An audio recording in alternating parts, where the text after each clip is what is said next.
It's me, that one friend who always runs late to everything. That's me right now. That's me with book club every single month. Why am I like this? I don't know. Today we're doing book review and discussion for the spooky book of the month for November. If you're looking for December spooky book options, that video is also being posted today. So if you're looking for it, it should already be up. I'll put the link down in the description for you just in case. Anyways, but today we are interviewing. Who are we interviewing? Nobody. We are reviewing, wrong word, The Hollow Places by Kingfisher.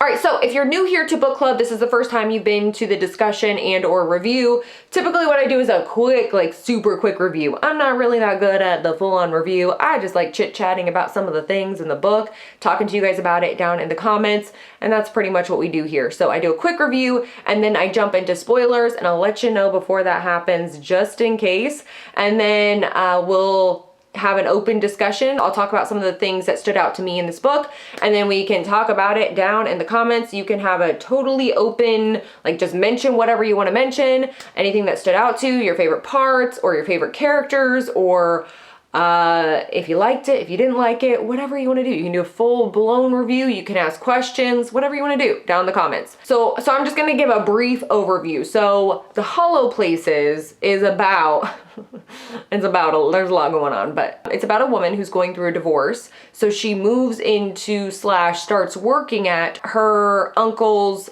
oddities shop. I guess it's not for sale, but it's like an oddities museum kind of thing. And there's a little room there for her to stay, so she's staying there and helping her uncle out.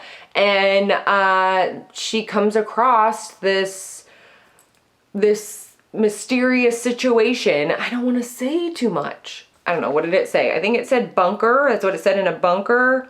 Let me see what it says on Amazon, because I'm not trying to give away any spoilers yet. Kara finds the words in the mysterious bunker that she discovered behind a hole in the wall of her uncle's house. Uncle's house? It was like his museum. I don't think he lived there. This description is not at all freshly divorced and living back at home. She's living at the museum. Did I read the right book? Is this the same book? Okay. Okay. So I guess it's called a peculiar area. That's what we'll call it. She comes across a peculiar area behind a wall, and there's a whole adventure that unfolds after that. I'm not gonna say anything else because I really don't want to give away the peculiar area, because it is a whole thing. So that's kind of the gist of what it's about. I think when I first read the description, and if you're reading the description and you haven't read the book yet, or you heard about it last month but never got around to it, so you wanted to know if it was good or not, I highly recommend this book if you're looking for something different. If you're looking for some fantasy and even some sci-fi and also some spooky like horror, this book is definitely one to read. I don't know that I've read anything like this. I mean, I would almost compare it, I want to compare it to The Lion, the Witch, and the Wardrobe, or any of the Narnia movies, or Narnia anything, which honestly I have a special place in my heart for Narnia, so I thoroughly enjoyed this book. But if you're thinking Narnia, don't think that at all. It was more like if Narnia was actual hell or something. So I thoroughly enjoyed it because I thought it was something different. It is unlike anything we've read in this book club. So that's all I'm really gonna put out there. Just something really quick, a quick general review, just in case you're wanting to know if you should check it out. I would say definitely check it out, even if you're not really into sci-fi or you're not into fantasy.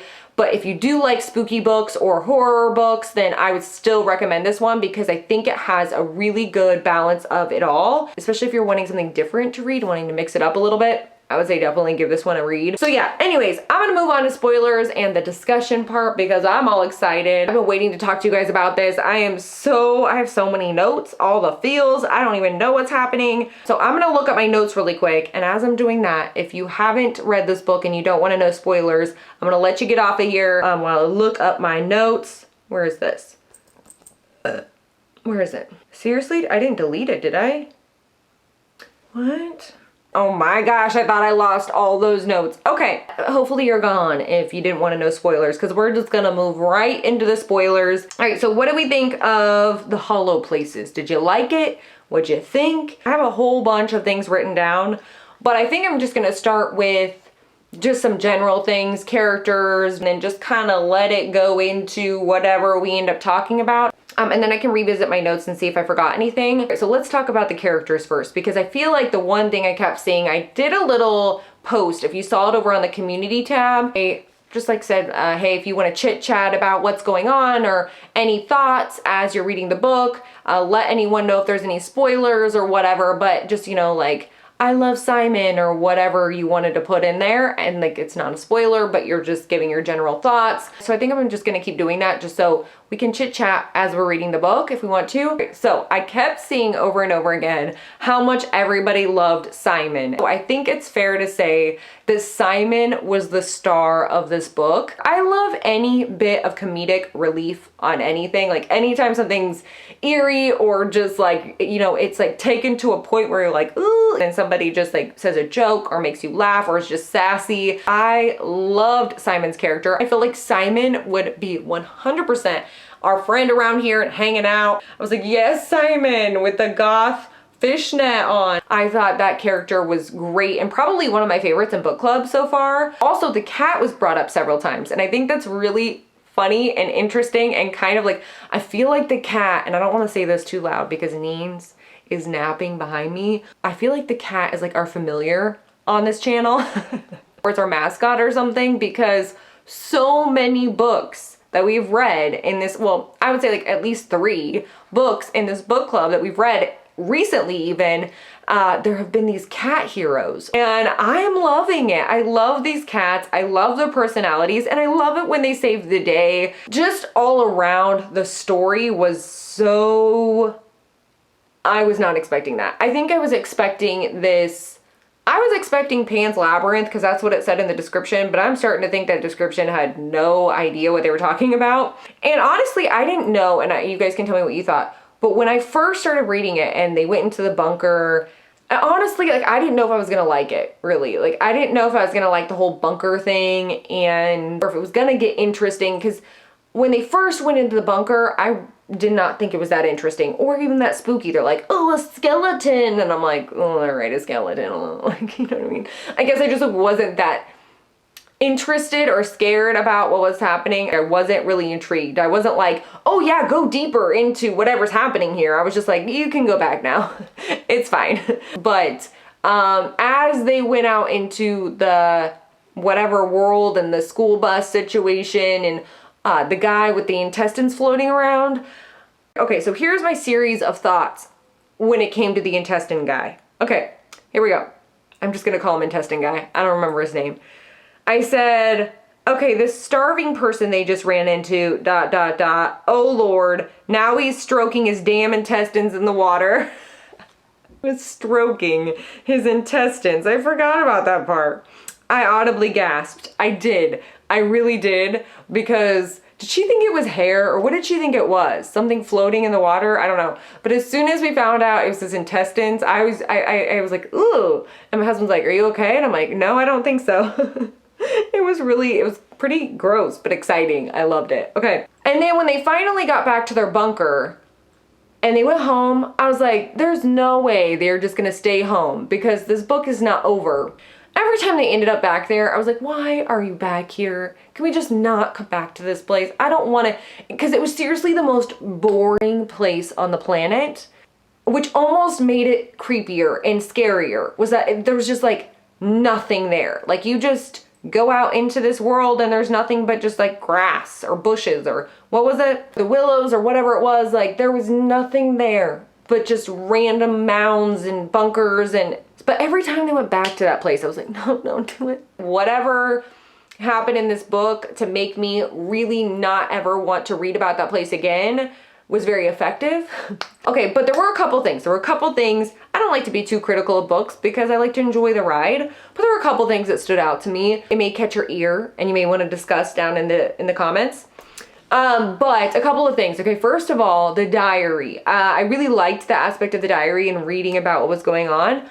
But there's no way, you cannot tell me that if you were reading that diary about this place, like literally this place traumatized Kara and Simon when they went, and she just so casually put down the book. I'm just gonna put it down and maybe I'll pick it up later to read it. I don't know that life. Maybe it's a difference in humans. Maybe people out there do that, but no way. There's no way. You cannot tell me if something traumatized you to that extent that you wouldn't want to know everything there is. Like, this is the only information that exists about this place you can find, that you know about. And you're just gonna put it down, like, you know, I need to go to sleep. So I'm gonna put it down and put it away and open it later. Like, no, I would read that thing front and back 500 times to try to look for clues or try to figure something out. Also, another random thing. I know we're kind of all over the place, but just an open discussion, so why not? Okay, the little otter thing, the otter statue thing, I was really surprised that she didn't make the connection sooner. I know for the sake of the story, she really couldn't make that connection sooner because it would have ruined the whole thing. You need it to kind of go on a little bit longer. But it became a little obvious that it was that otter thing kind of terrorizing the whole museum. But I feel like if you saw that thing every time, like around the area, that was the problem area, you might make the connection, but maybe not. I don't know. I can't judge because sometimes, I mean, all the time, I look over simple, obvious things a lot. I feel like sometimes those are the things that we look over the most, so I'll cut her some slack. Anyways, those were the two things that really were just like, I was like, wait a minute, no way she would set that book down. Once again, I know she had to set the book down because she can't read through the whole thing, find out all there is to find out, and then the book would be shorter. So like, and it'll be done. So I get it. As I was reading it, I was like, do not put it down. I want to know what happens next. What are you doing? Kind of thing. Okay. I don't know if you were like that too. You can let me know. Anyway, so let's get into then what else happened. They were sleepwalking and all that kind of stuff happened. But then what else happened? The book, they were reading she read the diary. And then the whole, I'm trying to think if there's anything else before we get to the end, because the end was a whole level of excitement. The albino raccoon, ooh, yeah, that part. Okay, hold on. Oh, and I also said this, and maybe you can relate. I said, I want a Wonder Museum.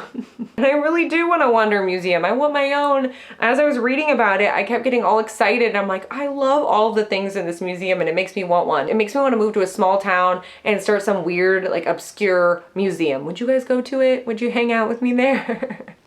Would you travel to my small town and my weird, obscure museum?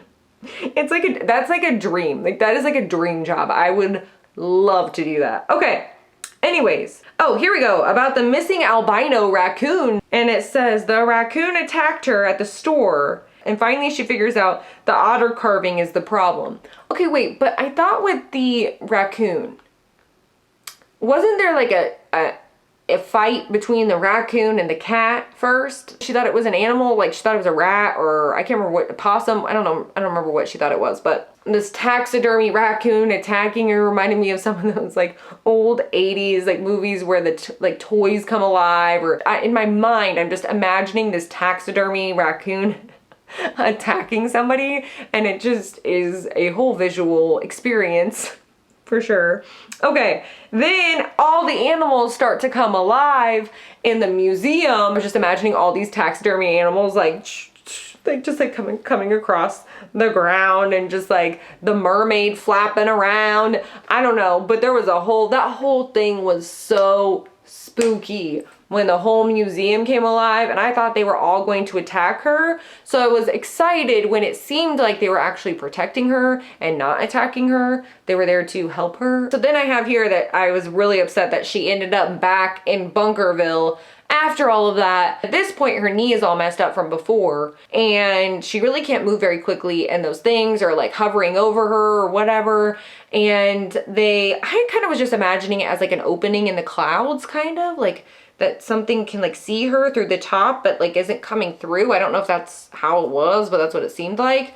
Like a portal was opening up, and they could, I don't know. I don't know what I was imagining. So she ends up basically wrecking her knee so she doesn't think about the things. I can't remember what they were called. And then she realizes that the whole otter part was like the otter was trying to find its way home, and everything got mixed up, and I was like, that would have just been so much easier. Why did we have to deal with Bunkerville? I thought that was a really nice way to wrap it up. So it wasn't just this random portal in this museum that opened up and no one knows what happened to it or why it showed up. Like, it really did tie it together, so I did enjoy that aspect of it, the whole ending, from the excitement in the museum to trying to make it back into the bunker, to the whole otter, like finding out the history of the otter and all that kind of stuff. So, which it wasn't the otter, it was the willows or whatever. So I'm just gonna wrap it up because I feel like we just talked about everything. Maybe I missed something. No, I got the creepy mermaid. What else? Oh, the stag. I missed the stag part, but I feel like that all wrapped up, like that whole ending I really liked. I liked that the stag, I liked that the animals were basically coming to the rescue in this book. Yeah, that's kind of that. I thoroughly enjoyed this book. I really loved the whole adventure. I loved the combination of sci-fi and fantasy and horror and even comedy in there. I loved the whole combination. I thought it was a great balance. The chemistry between the two characters, the characters themselves were very refreshing. I love a good witty character. Anyways, that's kind of that. I don't even know if I made sense at all during any of this, and I never know anytime I make these videos because I just start going on into just these tangents.